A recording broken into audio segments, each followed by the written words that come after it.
Why the Newsroom is good news for Republicans. Daniel Greenfield's column for Monday, June 25th, 2012, read by Adam Taxin. Daniel Greenfield's columns can be found at sultanknish.blogspot.com. Why the Newsroom is good news for Republicans.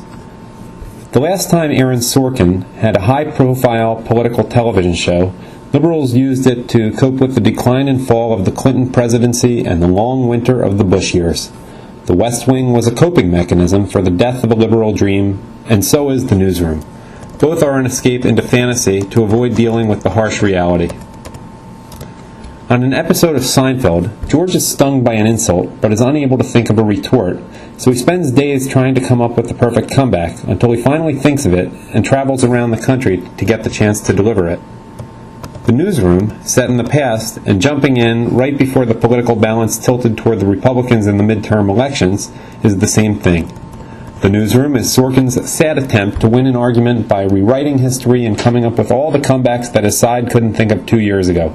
It's the sad and pathetic spectacle of an ideology creating its own fantasy version of its reality in which it won the argument. Unlike the West Wing, the Newsroom isn't set in an alternate world in which the universe innately favors liberals. Instead, it's set in an alternate version of the past, in which liberals were smarter and won all the arguments that they ended up losing. And the existence of the Newsroom is the greatest possible concession that the argument was lost. There's no reason for Republicans to look down on the Newsroom. It's a safer outlet for liberal anger than Occupy Wall Street. It's a miniature universe in which they are smarter, nobler, and better than everyone else. Children have fantasy worlds like that. There's no reason that liberals shouldn't.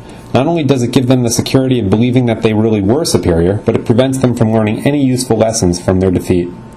It's never a bad thing when your enemies escape into a delusional state, to a world of their making in which they are in complete control of everything. It makes it more likely that they will cede at least some control over the real world. And it's not only an admission of defeat, but of emotional and mental fragility.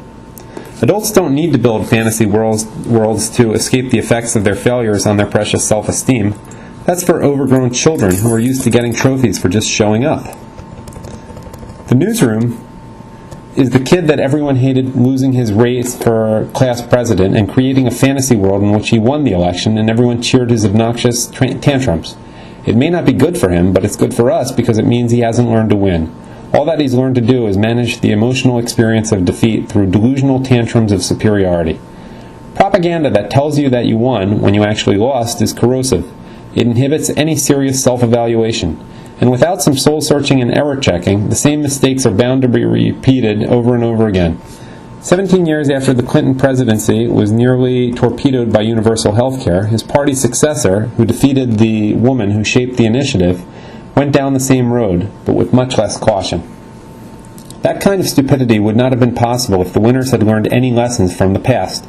But the winners had been living on the West Wing, in which liberal speeches and principles are all it takes to win, where the good guys never lose because the scripts are written that way. Rather than living in the real Clinton years, many of them had been living in the imaginary version. Now, rather than remembering the actual Obama years, they will remember the Newsroom's fictional version of them, and they will make the same mistakes all over again. HBO, which has invested big in liberal propaganda, knows exactly what it's doing. At a time when customers are dropping cable, particularly the high-priced packages, it is insulating itself with a built-in audience. Forget MSNBC or Comedy Central with their tantrums against real-life Republicans. On HBO, liberal audiences can go on safe safaris to see experienced liberal great hunters taking potshots at imaginary Republicans. When the real-life Republicans are just too scary, the good liberal viewer flees to HBO, where the Republicans are just waiting to be deflated with a smarmy line about school prayer, science, or terrorism. Just as the family sitcom reassured viewers about the state of the nuclear family, HBO reassures liberals about the state of their ideology, nurturing them and coddling them until they are ready to reemerge at the next political rally. The message that the Newsroom feeds to liberals is that they didn't have enough self-esteem. They weren't as self-confident, as abrasive, and as biased as they should have been last time around. And that's a welcome thing, not for anyone who still harbors hope that a sane two-party system will prevail, but those who want to see liberals destroy themselves, their institutions, and their ambitions. If liberals acted in public life the way that they do on the Newsroom, they would be signing their own political death warrant. The newsroom's message to the media is to be more openly biased, and who wouldn't welcome that? The media's last shreds of credibility come from its pretense that it is neutral. The day that news anchors routinely take the air, announce their political affiliation, and begin to rant again about Republicans is the day that the last piece of their empire comes crumbling down. The day that every news channel is MSNBC is the day that they will all have to divide the MSNBC audience among themselves. The liberal media is already following that path, and their newspapers, magazines, and news shows are turning into ghettos because of it. The newsroom berates them for not following it quickly enough, and the faster they go down that road, the less influence they will retain. If I wanted to destroy the liberal media, I would encourage them to follow the newsroom's model. And while they won't listen to me, they will listen to Aaron Sorkin. The real topic of the newsroom is egotism, and it's the perfect mirror for the destruction of the administrations of two egotistical Democratic chiefs who self-destructed because they had as little impulse control as the newsroom's protagonist. The celebration of self-destructive behavior is self-destructive, and it programs the Democrats to seek out the next cycle of egotistical, self-destructive politicians. A failure to recognize one's flaws means an inability to change. Hell is being trapped in one's own flaws forever, and that is the newsroom. It is a hell that liberals have made for themselves, a Sisyphean exercise in which they roll the boulder endlessly up the hill only to be flattened by it, and then resume the same exercise without having learned anything in the process except to push the boulder even faster next time. The newsroom reeks of its own smugness. It is entirely self-reflective. Its politics are a matter of identity, and that identity creates its own universe. There are universes like that already in cloistered urban centers, in ideologically gated communities, and in academia. And when their inhabitants mistake the larger world outside as being no different than their universe, the contest between the ideology and the world begins. To the sociopath, the universe is a solipsistic place. So too the modern liberal sees the world as a place on which to force his own sense of internal identity. He reacts to the otherness of those who don't share his political identity by trying to stamp them out.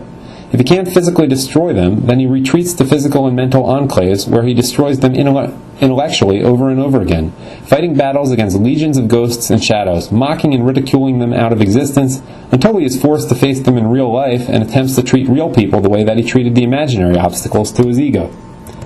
With the newsroom, the cycle continues as, in anticipating defeat, liberals retreat to a safe place in an imaginary version of the past, in which they can line up all their enemies and knock them down like rows of toy soldiers, in which everything seems clear and certain, and their side always wins.